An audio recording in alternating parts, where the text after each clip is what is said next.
வணக்கம். முனைவர் கி. ராம் கணேஷ். இன்னைக்கு நாம மாடசாமி அவர்கள் எழுதிய கனிவான வார்த்தைகள் சில நேரம், கராரான விமர்சனம் சில நேரம் அப்படிங்கிற உரைநடைய சுருக்கமாக இந்த பதிவில் நம்ம பார்க்க போகிறோம். நாம் வாழ்க்கையை சிறப்பான முறையில் வாழ்கிறதுக்கு சில நேரங்களில் கனிவான வார்த்தைகள் அவசியப்படுது, சில நேரங்களில் கராரான விமர்சனங்கள் தேவைப்படுது.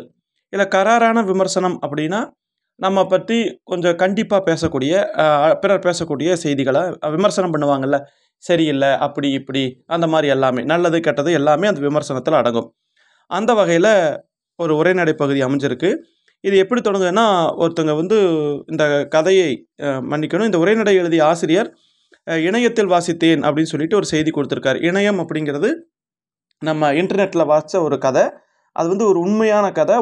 ஒரு நடுத்தர வயது பெண், ஒரு 40 வயசு அந்த மாதிரி இருக்கக்கூடிய ஒரு பெண், தன்னுடைய குடும்பத்தில் ஏற்பட்ட அந்த குழப்பம் என்ன, அதை எப்படியெல்லாம் தீர்த்தாங்க அப்படிங்கிறத அவங்க ஒரு புனை பெயரில் எழுதியிருந்தார். புனை பெயர்னால் சொந்த பேர் எழுதாமல், நம்ம குடும்பத்தை பற்றி என் பேர் யாருக்கும் வெளியில் தெரியக்கூடாது அப்படிங்கிறதுக்காக புனை பெயரில் எழுதியிருக்கிறாங்க. அதில் அவர் செய்தி சொல்லியிருக்காங்க பாருங்களேன். எந்த நேரமும் சலிப்பும் எரிச்சலும் கோபமாக இருப்பார் என் கணவர். திருமணமான முதல் சில ஆண்டுகள் இப்படியே ஓடிவிட்டன. பிறகுதான் நான் காரணத்தை ஆராய்ஞ்சு பார்த்தேன். என்னுடைய தோழிகிட்ட நான் ஆலோசனை கேட்டேன். அப்போ தோழி சொன்னாங்க, ஒரு மனோவியல் நிபுணர்கிட்ட கூட்டிகிட்டு போங்க அப்படின்னு.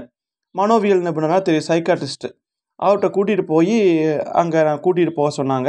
நான் முதல்ல நான் போய் அவர்கிட்ட பேசிட்டு வந்தேன். அப்போது அவர் கேட்டார், என்னுடைய கணவரை குறித்து சில விஷயங்களை விசாரித்தார். எனக்கு அவரை பற்றி சில விஷயங்கள் தெரியும்.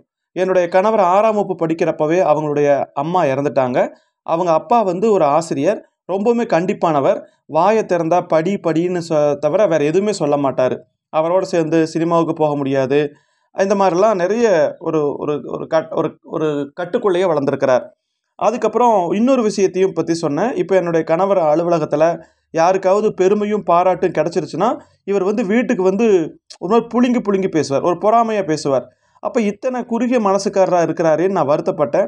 அந்த வருத்தத்தையும் நான் அந்த மனோவியல் நிபுணர்கிட்ட நான் சொன்னேன். அப்போ அவர் சொன்னார், அந்த மனோவியல் நிபுணர் சொன்னார், காயம்பட்ட உணர்வுகளோடு அவர் வளர்ந்துருக்கலாம், வீட்டிலோ பள்ளியிலோ பாராட்டு பெறாதவராக இருந்திருக்கலாம், அதனால் உருவான தாழ்வு மனப்பான்மை தான் இந்த கோபங்களுக்கெல்லாம் ஒரு காரணமாக இருக்கலாம். அப்போது நீங்கள் இனிமேல் என்ன பண்ணுங்கன்னா, உங்கள் கணவர் என்ன செய்கிறாரோ அதுக்கூட ஒரு சபாஸ் சொல்லி பாருங்கள். சபாஸ்னால் ரொம்ப சிறப்பு அப்படிங்கிற மாதிரி சொல்லி பாருங்கள். இதுதான் சபாஸுங்கிற ஒரு மருந்து மாதிரி.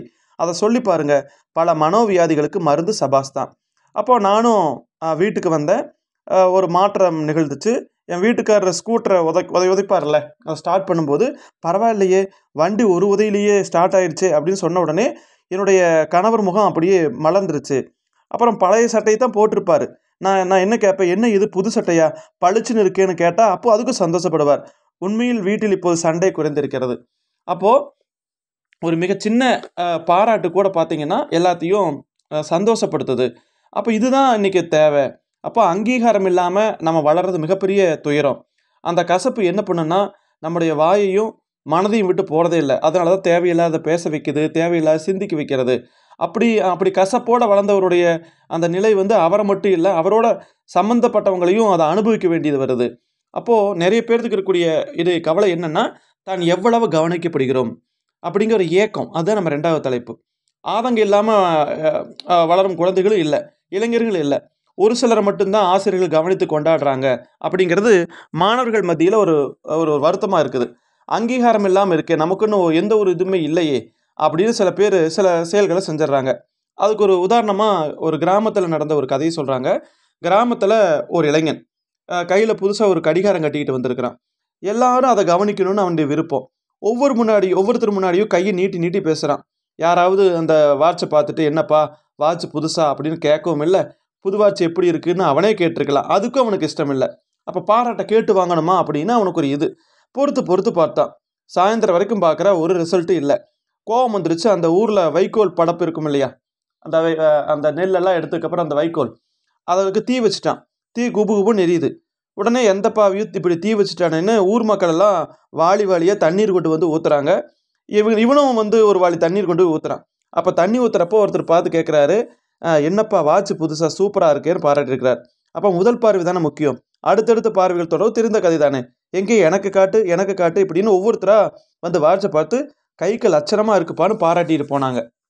அப்போ தான் இவன் புலம்புனானான், இதை முந்தையே சொல்லியிருந்தா நான் ஏன் வைக்கப்படப்புக்கு தீ வைக்க போகிறேன், நல்ல வேலை அவன் புலம்பல் யாருக்கு அதுலேயும் விழலை, விழுந்திருந்தா நிச்சயம் அவனுக்கு சரியான அடி கிடச்சிருக்கும், தீனி கிடச்சிருக்கும். அப்போது அங்கீகாரமே முழுமையான தீர்வு அல்ல.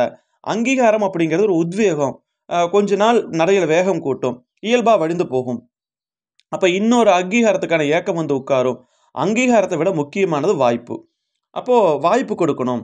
இப்போ உதாரணமாக மாணவர்களை பற்றி சொல்கிறாங்க. சில மாணவர்கள் வந்து ஒழுங்குக்குள்ளே வரமாட்டாங்க, ஏதாவது பிரச்சனை பண்ணிக்கிட்டே இருப்பாங்க. உதாரணமாக விழாக்களில் பின்வரிசையில் உட்காந்துட்டு தொல்லை கொடுப்பாங்க. அப்போ அப்படிப்பட்டவங்ககிட்ட அவங்ககிட்டயே விழா நடத்தக்கூடிய பொறுப்பை கொடுத்து அவங்களவே ஒரு அதிகாரி மாதிரி மாற்றிட்டோன்னு வைங்களேன், அவங்க வந்து விழா முடிகிற வரைக்கும் உட்கார மாட்டாங்க, ஒரு டீ குடிக்க மாட்டாங்க, அந்த விழாவை வந்து பொறுப்போடு நடத்துவாங்க.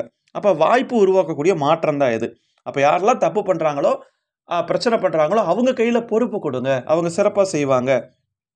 இது வந்து அவங்களுக்கான வாய்ப்புங்கிறத விட நாம் சாமர்த்தியமாக தான் சொல்லணும்.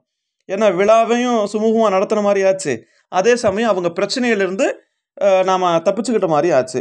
அப்போது தாங்கள் கவனிக்கப்படணும், தங்கள் மீது வெளிச்சம் விழணும் அப்படின்னு எதிர்பார்க்கக்கூடிய இளைஞர்கள் அதே மாதிரி எவர் கண்ணும் படாமல் விலகி நிற்க வேண்டும் அப்படின்னு தவிக்கிற தருணங்கள் உண்டு. அது எப்போ வந்து அவங்க வந்து யார் கண்ணிலையும் படக்கூடாதுன்னு நினைப்பாங்கன்னா, ஏதாவது தோல்வியுற்ற நேரங்கள். அப்போ தோல்வி விட கடினமானது தோல்வி குறித்த விசாரிப்பு. அப்புறம் தோல்விக்கான காரணங்களை அறிய விரும்புவது துருவல். இப்போ ஏதாவது ஒன்றில் தோற்று போயிட்டான், ஒரு பாடத்திலேயே தோற்றுட்டான் அப்படின்னு வைங்களேன், ஏன் தோத்த, என்ன காரணம், அதுக்கப்புறம் இதுக்கு என்ன இப்படி கேட்க கேட்க அவங்களுடைய மனம் ரொம்பவுமே பாதிக்கப்படும். அப்போ அது வந்து அவங்க மனசை வந்து ரொம்ப கஷ்டப்படுத்தும். அதுக்கு ஒரு உதாரணமாக ஒரு காரணம் சொல்கிறாங்க பாருங்களேன். ஏராளமான தகவல்களை சேகரிச்சுட்டு ஒரு மாணவன் வந்து பேசுகிறதுக்காக மேடை ஏறுறான். அப்போது பேசிகிட்டு இருக்கிறப்ப இடையில குழம்பி பாதியிலேயே பேச்ச முடிச்சுட்டு கீழே வந்துட்டான். அப்போ அவனுக்கு என்ன ஆயிடுது, மிகப்பெரிய தோல்வி மனப்பான்மை வந்துடுது. கூட்டமே அவனை பார்த்து சிரிச்சது மாதிரி அவனுக்குள்ள ஒரு ஒரு ஒரு உணர்வு. உடனே என்ன சொல்கிறாங்க, அதில் ஒருத்தர் சொல்கிறார், பரவாயில்லையே, நோயம் சாம்ஸ்கி அவர் ஒரு அறிஞர், அவரை பற்றியெல்லாம் நீ மேற்கோள் காட்டுறையே, கொட்டேஷன் காட்டுறது, எப்படி படித்த இதெல்லாம் அப்படின்னு பாராட்டி பார்த்தேன், இருந்தாலும் அவன் வந்து மேலலை. அப்போ துவண்டர்களை மீட்பதற்கு கனிவான வார்த்தைகள் சில நேரம், கராரான விமர்சனம் சில நேரம் தேவைப்படுது. அப்போது பிறருடைய பார்வைக்கு அபிப்பிராயத்துக்கு இவ்வளோ முக்கியத்துவமா, கூட்டத்துக்கு வந்தவங்களை இப்போ போய் கேட்டுப்பார், உன்னுடைய முகம், உன்னோட பேச்சு, நீ தடுமாறினது நிறைய பேருக்கு ஞாபகம் இருக்காது. அவங்கவுங்களுக்கு அவங்கவுங்க உலகம், அவங்கவுங்க பிரச்சனை. உன்னுடைய உலகத்தில் நீ தான் மையம், சந்தேகம் இல்லை. ஆனால் பிறர் உலகத்திலேயே நீ தான் மையம்னு கற்பனை செய்யக்கூடாது இல்லையா? உன்னை பற்றியே எல்லாரும் பேசிகிட்டு இருப்பாங்க, நினச்சி பார்க்காது. அந்த நிகழ்ச்சி முடிஞ்சுதா, உன் பேச்சை கேட்டாங்களா, அதோட மறந்துட்டு போய்கிட்டே இருப்பாங்க. அப்போ உன்னுடைய வெற்றியும் அவங்களுக்கு பெரிய விஷயம் கிடையாது, உன்னுடைய தோல்வியும் அவங்களுக்கு பெரிய விஷயம் கிடையாது. நீ புத்திசாலி, புரிஞ்சுக்கணும்னு சொன்னேன். அப்போது வீழ்ச்சியை ஒவ்வொரு வயசுக்காரங்களும் ஒவ்வொரு விதமாக எடுத்துக்கிறாங்க. இப்போ தான் நம்ம நடந்து போகையில் ஒரு குழந்தை கீழே விழுந்துருச்சுன்னு வைங்களேன், இதை யாராவது பார்க்கணுன்னு அந்த குழந்தை ஆதங்கப்படுது, அந்த ஆறுதலை எதிர்பார்க்குது. இதுவே ஒரு இளைஞன் கீழே விழுந்துட்டான்னு வைங்களேன், யாரும் தன்னை கவனிக்கக்கூடாதுன்னு பதட்டப்படுவான். இதை கீழே விழுந்த அந்த முதியவருக்கு, வயசானவர் விழுந்துட்டார்னு வைங்களேன், தன்னை கவனிக்கிறாங்களா கவனிக்கலாம் பார்க்க மாட்டார், விழுந்த உடம்பை கவனிக்கணுங்கிறது அவருடைய கவலை. அப்போது குழந்தைக்கு வந்து தன்னை யாராவது கவனிக்கணுங்கிற எண்ணம், இளைஞனுக்கு நம்ம கீழே விழுந்ததை யாரும் பார்க்கக்கூடாதுன்னு எண்ணம், முதியவருக்கு என்ன எண்ணம், நம்ம உடம்பு பாதுகாக்கணும், கை உடஞ்சிருச்சா கால் உடஞ்சிருச்சான்னு அப்படி தோணும். அதுதான் சொல்கிறாங்க இங்கே. அப்போது தோல்வியுற்ற நேரத்தில் மாணவங்களை ரொம்பவுமே கவனிக்காதீங்க அப்படின்னு ஆசிரியர்கிட்ட சொன்னால் அவங்க வேறு பிரச்சனையை சொல்லுவாங்க. அதிலும் மாணவர்களை சுற்றுலா அழைத்து செல்லும் ஆசிரியர்களை கேட்கணுமே, சார் கந்தசாமி வகுப்பில் எப்படி இருப்பான், அவனா புதுக்கோட்டை பஸ் ஸ்டாண்டில் நின்று டான்ஸ் ஆடுறான், அவனோட சேர்ந்து இன்னும் 4 பசங்க சத்தமாக கத்தி பாட்டு வேற, என்னப்பா இப்படி பொது இடத்துல கேட்டால், சார் கொஞ்ச நேரம் எங்களை கண்டுக்காதீங்கன்னு சொல்கிறானுங்க என்று ஆசிரியர்கள் வந்து புலம்புறாங்க. அப்போது குழந்தைகளாகட்டும் சரி, இளைஞர்களும் சரி, எங்களை கவனிங்க அப்படின்னு கெஞ்சற நேரமும் இருக்குது, எங்களை கவனிக்க வேண்டாம்னு கொஞ்சம் விலகி இருக்கிற நேரமும் இருக்குது. இதை வந்து நம்ம புரிஞ்சுக்கணும். அப்போ இதைத்தான் இங்கே சொல்கிறாங்க. அப்போ குறிப்பாக எப்போ சொன்னால், அவர்கள் வந்து புதுசாக ஒரு செயலை செய்யும்போது அவர்களுக்கு வந்து ஒரு பாராட்டு வேணும், அவங்களுக்கு பின்னாடி இருந்து நம்ம ஒரு உத்வேகம் கொடுக்கணும். அப்போ அந்த உத்வேகம் கொடுக்குறப்போ அவங்க ரொம்பவுமே மகிழ்ச்சி அடைவாங்க, சந்தோஷப்படுவாங்க. தோல்வியுற்ற நேரத்தில் அந்த தோல்வி ஏன், எதற்கு அப்படின்னு நம்ம கிளறி ஆராயக்கூடிய வேலைகளை எல்லாம் செய்யக்கூடாது. சில நேரங்கள் அவங்க எப்போ கவனிக்கணும்னு நினைக்கிறாங்களோ அப்போ நம்ம அவங்க கவனிச்சா போகணும். எல்லா நேரங்களையும் எல்லாத்தையுமே இது பண்ணக்கூடாது. அப்ரிசியேஷன்னு சொல்லுவாங்க, அது அவங்களுக்கு கிடைக்கணும். அதாவது உரியவர்களுக்கு உரிய நேரத்தில் அந்த வாய்ப்பு கிடைக்கணும்.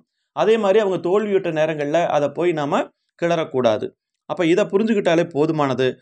எல்லாருடைய வாழ்க்கையும் சிறப்பாக இருக்கும் அப்படிங்கிற கருத்து தான் இந்த பாடம் நமக்கு புரிய வச்சிருக்கு. மிக்க நன்றி.